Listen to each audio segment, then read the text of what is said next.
we were talking about CBS.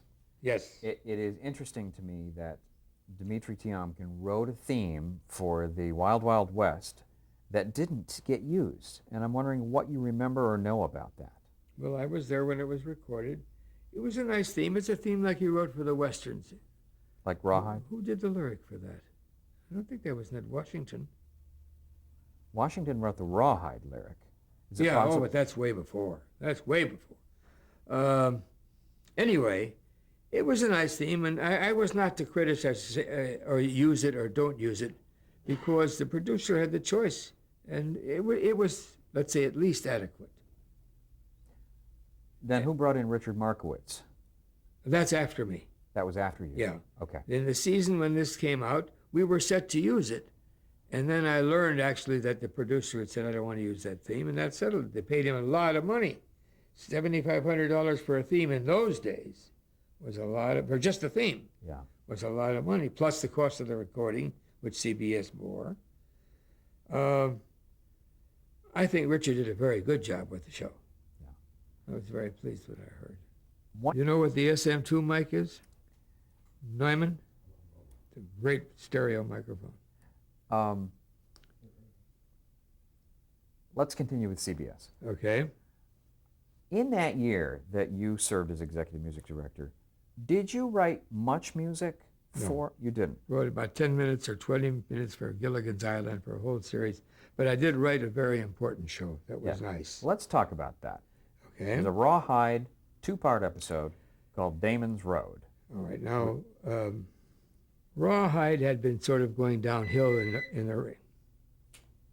the ratings. Can you cut these things? So, Rawhide, the Damon's Road 2-part episode, aired in the fall of 1964. You started to say that, and accurately, that Rawhide was starting to go downhill. Well, there were two talented men at CBS. Bruce Geller was one. The fellow with the Polish name was his buddy, writer. I'm sorry, but the moment the name escapes me, but he was a very good writer. And the two of them wrote a couple of almost like pilots for episodes and presented them. And they had story content. Before that, Rawhide had very little story content. It didn't have deep plots or plots of men and women falling in and out of love or having battles. But these were personal, as they are with very many good Westerns, within the setting of a Western. These writers were just excellent. And the show went up in the rating. And they got audiences they hadn't had before. More people interested in intellectual drama. And so, and I was asked to write one which was a double episode. 2 hours. 2-part. Called Damon's Road. A good story. Very well done. Was Dean Martin in that? Fritz Weaver and Barbara Eden were in there. Oh, yes. And so Bruce Geller wrote a lyric. I wrote a song to it that worked very well in the picture, and I wrote the score. And it received a lot of attention, even in the Emmys. I don't think it was ever nominated, but it did get a lot of nice kickback. And it won the Cowboy Hall of Fame Award. That's that little man on a horse on my mantle. And my wife and I went to Oklahoma City to receive that award and saw the Cowboy Hall of Fame, which is very impressive. And they had, there were some other awards of the same picture, the actor, the writer, director. And they had 13 red Cadillac convertibles and had a parade. And we were sitting in them, like the president does, waving at the people going down the street. It was a lot of fun. And it's lined with hundreds and hundreds of families with children and all looking to see this parade. John Wayne was the headliner. It isn't bad, is it? Wow. John Wayne presented the awards, sober or not. And it was really a lot of fun and a pleasure, and we enjoyed it very much. There were Now- actually 2 songs. There was one in each part. That's correct. That's correct. 10 Tiny But- Toes was one. There were saloon songs because Barbara Eden was a sort of That's- saloon girl. You're right. You know more about it than I do. But the net result was, and my award was for the score and the songs too. And Bruce shared in it, of course, Bruce Gilbert. And then the show went on, and we'd get crazy telegram. For your information, and when you're on a staff like that, there's a staff meeting usually once a week. These were every Thursday morning. And well, I had no big part in the staff meetings. I'd come and sit. But then Hunt Stromberg Jr., who was running the whole studio, that's right at that time, would say, we've got Dean Martin, in this film. It's the first television film he's ever done, and we want to hope that he's going to be good. Anybody seen it? Well, I had seen the rough cut and get ready for the music, so I put my hand up. He said, how was it? I said, Dean was really very good. It looks like a possible winner. And then we went on. Now, on the way out, one of the sub-producers comes up to me and says, why did you say that? Why did I say what? About Dean Martin. Well, he is good, isn't he? Didn't you see it? No, I haven't seen it yet, and you shouldn't be telling him how good it is. Oh, this is the kind of studio politics I never played and don't want to play. So I just turned and went away. But that's the kind of thing that would sometimes go on at a big studio. You don't find that with a close-knit group, especially when I hadn't said he was stinko or, something wrong. Yeah, and that kind of stuff is what probably led you to leave after 1 year. Well, one of the things, it just isn't music, and my whole field is music, Yeah. really. Yeah. The other thing about that show that is almost bears me out, we had a telegram, the presenters of the committee, was a telegram from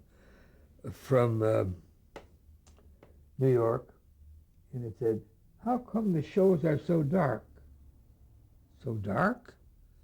Now all the cinematographers are wondering, what have they done? What's wrong? Shows be dark? It turns out that 4 out of 5 shows were night shows. They were shot during night. And of course they were dark. And the other telegram from Paley was, there aren't enough cows in the shows. There aren't enough cows. That's right. So that's all you need. And in Christmas Day, Bruce and his partner were called in and fired. And we couldn't take that, but we did. Well, nothing you could do. Yeah. From the series when they had improved it so. So you can improve a thing to death is the motto. Anyway, that's a story. So you basically got fed up and moved on. In effect, yes. There was nothing for me there that would have been any better the next year, and I wanted to get back into movies, to pictures, and I did a few, but not many.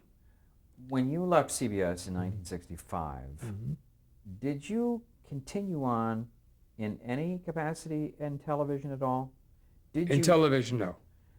No, I had written 3,000 episodes. That's a lot of music. Now, when you say No, 3,000... music that was in it. Pardon me, I didn't write them. So when you Yeah. say 3,000, what we're talking about is you either wrote or conducted or supervised. Or my library music was in it. Okay. Yes. Mhm. Okay. Well, that's still a substantial amount Oh, of yes, television. it is. And it was being played all the time, and I could hear it. Some was credit, some without credit. And in some cases, you actually owned the music so Yes. that you would profit as publisher. Exactly. How many cases was that true for? Well, quite many. Now, what happened with that is United Artists, and that's Gardner Levy's pictures were for United Artists, didn't mind it, and they got a better price deal, of course. You give up something, you get something. Formed its own publishing company. Now, they'd say, don't take Herschel Gilbert, he won't let us have the publishing.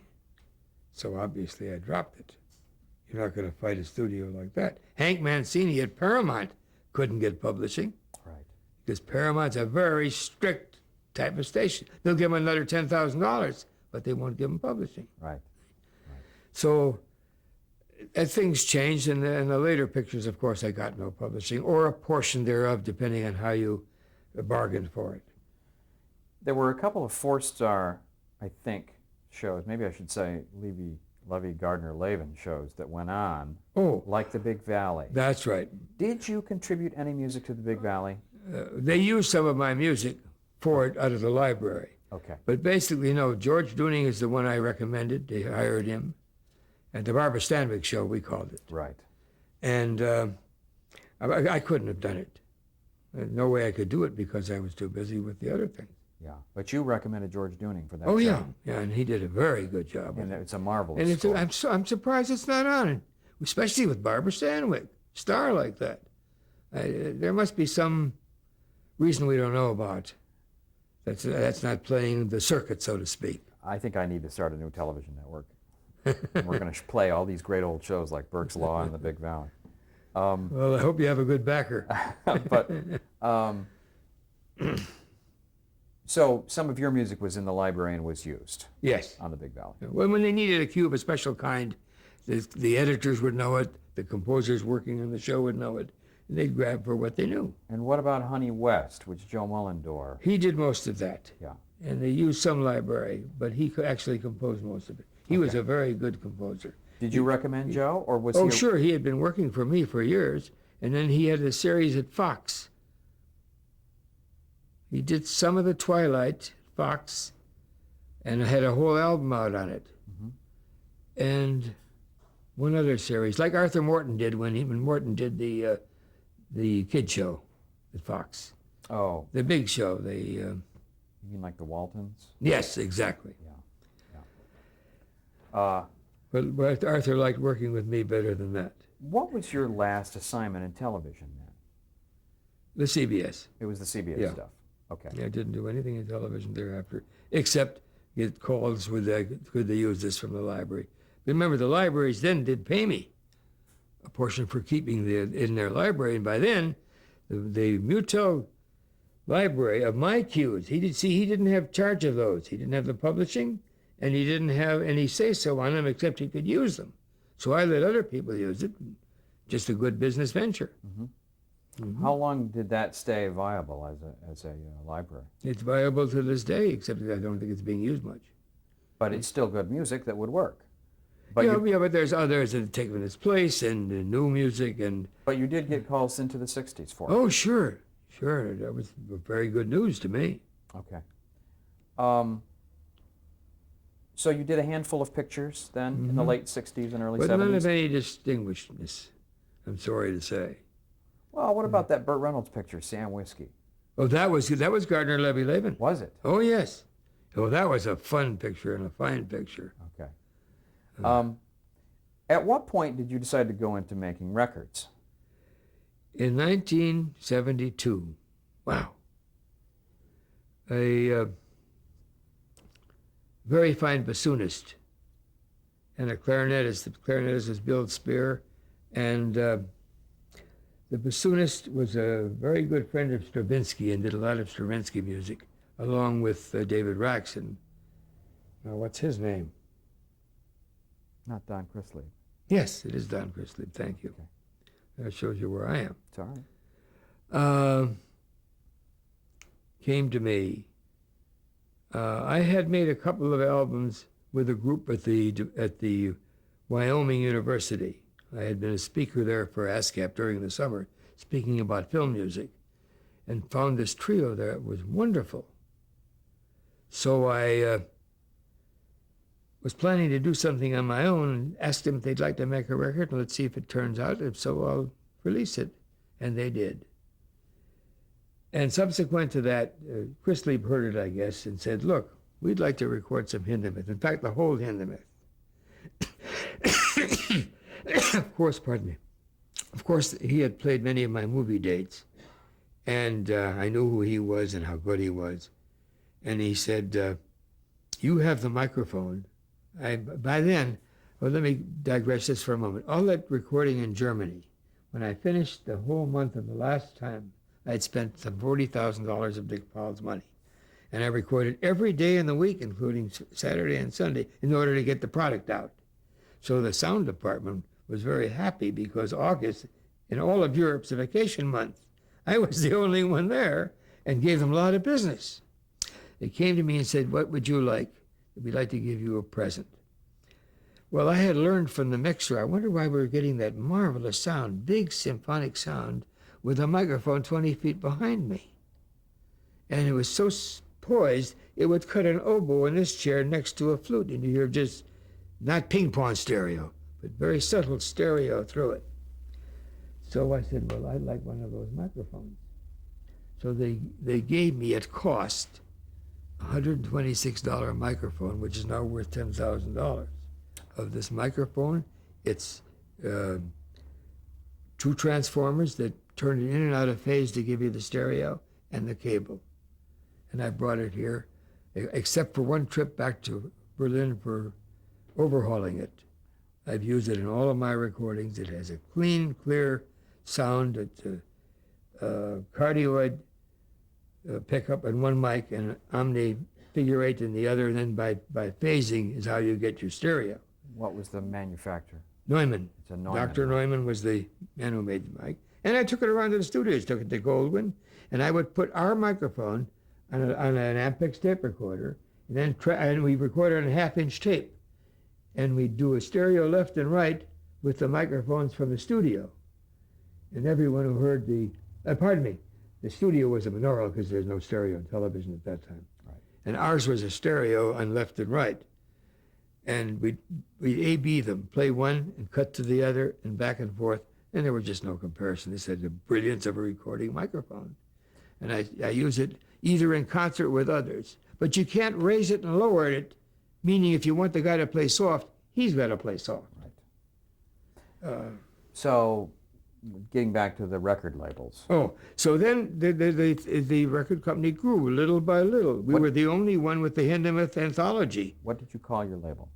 That label was called GSC, for Gilbert Chrisley Spear. Okay. My label I call Laurel Record. Not Laurel Records, but Laurel Record. Okay. After a designer suggested it. Okay.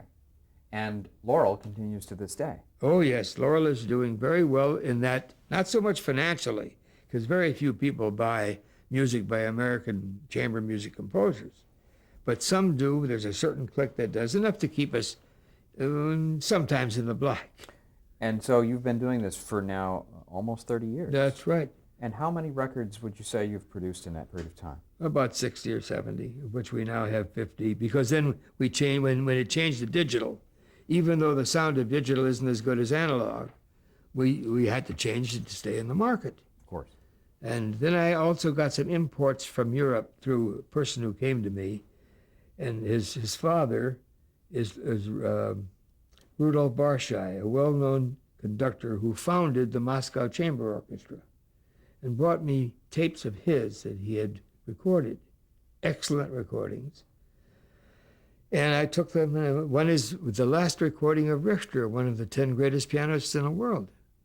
And of course, that's a coup for a little company. Sure. And the other one was the Mahler Fifth Symphony.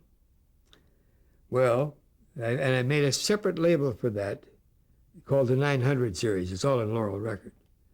And his 5 records are now in here, and we're going to do some other ones that nobody else has. I always specialized, and even Tower Records, which kept us for a long time, we're the only label that didn't do the 21st version of the Beethoven Opus 18 string quartets. I now have a hit record. I wish I could show you those reviews of this Mahler. When a review, and first of all, these reviewers are true music critics. They write about the whole symphony. 3-4-page reviews, not like you see in newspapers or that here. I just got a call from London today that the Gramophone, which of course is tops in the world, has a review, a very good review coming out. That's great. But this one reviewer ended his review saying, if you buy only one record this year, buy Laurel's Mahler. That's great. That does someone's heart very good, you know. You can't buy that kind of thing. That's right. In fact, my friends accused me of writing it. Okay. Just a couple more questions. Okay.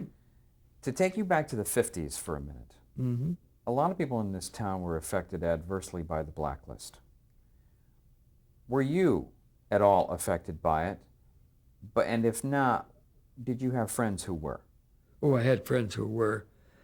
I think I wasn't, because I was so self-centered and involved in what I was doing for me and my family. I was always a Democrat, and on the liberal side of Democrat. Let me tell you one little story. In New York, when I was at Juilliard, we were all romanced by the Communist Party. Not all, many, by the Communist Party, who would send people from the cells up to the school, actually, and take you out to lunch or to dinner and invite you to what's called a cell meeting, a meeting of people who feel that way politically. Say, look, you guys, you're the artists of the future. You should come and live in Moscow. You'll be given a good job as a violinist or whatever you were, cellist or conductor, and you'll never have to worry for the rest of your life. It sounded great to an 18, 19-year-old, especially when you couldn't get a job in New York. You know, they're not that frequent. And then came a part of Myron Sandler, the fellow I told you went to school with me, and I were very interested in listening to this. We didn't know that it was rubbish at the time because it sounded so good. And the came to the place and said, now look, you go home and think about this and come back and we'll have some papers you can sign to join the party. But remember, if your girlfriend or your wife doesn't feel good about this, just get rid of her. Now, I wasn't going to get rid of Trudy, and Myron wasn't going to get a Marianne. We never went back. I think it's cute. Yeah. Just in the past few years, you've received several more awards. Mm-hmm. Explain to me how you've gotten not one, but two Alumnus of the Year awards from Juilliard. I think they were so short, they needed another award that year. They probably gave it to me. I know I've done a lot for Juilliard. I've given them money every year for students, because I remember when you used to get lunch money to eat at Juilliard. You get 55 cents. A six-course meal was 55 cents in those days. It was really amazing. And if you left a dime tip, you know, you were a big shot. And a couple of years ago, you received the Life Achievement Award from the University of Wisconsin-Milwaukee Alumni Association. That came out of the blue to me. I think one of my ex-colleagues of the time probably presented it to the alumni committee, and they asked for my credits, and when I sent their credits, they decided to give it to me. And it was, of course, very nice. And I went there, and we all had caps and gowns and marched up. It was neat. That's nice. But I never graduated from that school, which is the state teacher school. See, I went from there to Juilliard, so I wasn't even a graduate. But I want to tell you one thing. We got up there, and they had two microphones, one for the president of the university and one for the dean, who were going to greet all the diploma receivers. And the president got up and started to speak into his microphone, and nothing came out. And Trudy is sitting with my son and family in the other. She said, I bet Herschel's going to get up on that. So I did. Went over to the mic and tapped it. I knew it was dead. I unscrewed it. And it said, give this to the guy in the back because you're not going to speak in it. Please go and speak in that microphone. That's great. Well, it takes a professional. That's right. That's right. Looking back, what would you say you are, what 2 or 3 or 4 things or more would you say you're proudest of in your musical career? I think I'm most proud of those tunes and things. See, unfortunately, in some of the independents, pictures with themes like The Ring, which was a Mexican-American picture about a prize fighter, they had a beautiful Spanish theme, are never heard. It's nice to have your music heard where you think it'll be appreciated, either for its melodic content or danceability or whatever. And there are maybe a Barbara Stanwyck picture, which was just terrific, called Witnessed for Murder, with Barbara and George Sanders, and a Richard Brooks script and direction. It's never been around. I don't know how it disappeared. A Letter to Three Husbands, which was Vera Caspare's version of the Letter to Three Wives that Fox put out. And so that would have been nice to have. So, and I don't have them either copies, nor they've sort of gone with the wind. But otherwise, I'm lucky. I have such a successful marriage and a wonderful family, 4 children, each on his own, and the first Gilbert grandson to be at Harvard University for Ethan, for a MBA in law course that very few universities give, and he's the youngest one ever to have gained that at Harvard. How about that? And I remind him of his genes constantly. Is there a Herschel Burke Gilbert style? No, and that possibly is a mistake. Tiomkin had a definite style. You knew it when you heard it. I think most trained composers, the classical composer, Waxman, to me was the best composer ever in Hollywood, of all the top people. Why? He was a great composer. He wrote scores that sounded like music, as well as the background music for the score. And you couldn't see he had a style except maybe a little close to Prokofiev, but still not like Prokofiev. I think I wrote to each picture, I think differently, like wanting to have to enhance the story, and so you can't have a style. The story dictates if it's Spanish, if it's European, and I feel I've done that very well, and I feel quite satisfied, although some scores everyone wants to do over, It just doesn't occur. To answer your question on that, I'm happy doing what I'm doing now with this record company. I'm involved in several other projects. You're very active with the Rotary Club. Yeah, the Rotary Club is a big help.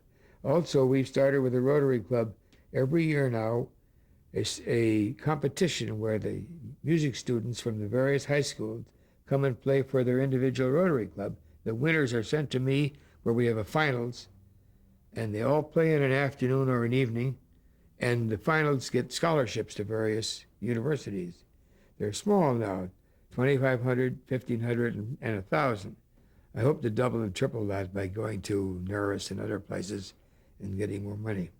You've been involved also for a long time with the Film Music Society. Oh, yes. Formerly known as the Society for the Preservation of Film Music. Mm-hmm. You've served for many years on its executive committee and 3 terms as president. 3 terms as president. Then we got David Raxon for 3 terms, and now Elmer Bernstein for 3 terms. And they're now involved, and you are deeply involved, with their drive to acquire a building. Right. Tell me quickly about that. Well, film music is now quite different than in my time. It's being heard all over the world. Composers, Jerry Goldsmith, John Williams, Elmer, are being asked to conduct in various countries their film music as music. And they make suites or versions of it that will fit the concert stage. The New York Times just last week had a 3-page article, huge article. Did you read it? I did. By Schiff. Some of it isn't quite accurate. I agree.